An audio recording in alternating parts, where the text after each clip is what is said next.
Hey everybody, I'm Caleb, and this is the Daily Devo.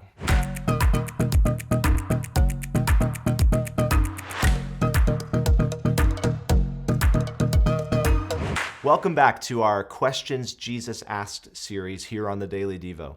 All of the questions we're looking at in this series are so incredibly relevant to our lives, and so it is with today's question. Here it is, Matthew 7, verse 3. It says this: "Why do you see the speck that is in your brother's eye, but do not notice the log that is in your own eye?" This famous verse is from Jesus' Sermon on the Mount, which spans Matthew chapter 5 through chapter 7.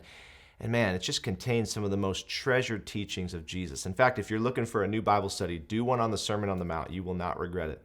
Our verse of the day uses very poignant imagery of two people who each have something in their eye. One person has a speck of sawdust in their eye, and the other person has a whole tree branch. Jesus uses hyperbolic language here to make a point. And ironically, it's tree branch guy trying to call out sawdust guy for something he did wrong. And the passage continues in verse 4. It says this: "How can you say to your brother, 'Let me take the speck out of your eye,' when there is the log in your own eye? You hypocrite, first take the log out of your own eye, and then you will see clearly to take the speck out of your brother's eye." Just before this, Jesus talks about judging others. He says, the same measure of judgment you use, it will be measured back to you. Now we know from places like John 7:24 and Proverbs 4 verse 5 and other passages that we are to have good judgment. We are to have good discernment when we're dealing with other people. But good judgment is based on the truth of Scripture. Good judgment looks past the surface and discerns the heart.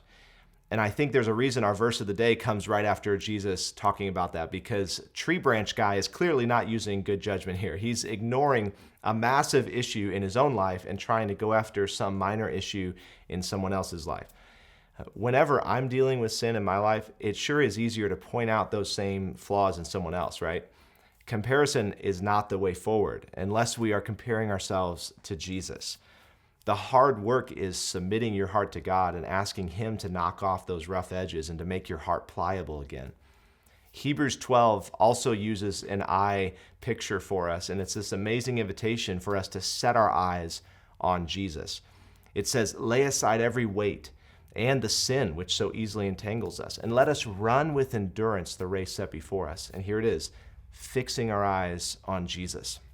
Friends, today, let's begin fixing our eyes on Jesus, submitting our heart to Him and asking Him to reveal what needs to shift in us. Instead of looking for specks in other people's eyes, let's ask God to clean out our own eyes so that we can see Him, ourselves, and others more rightly. God bless you.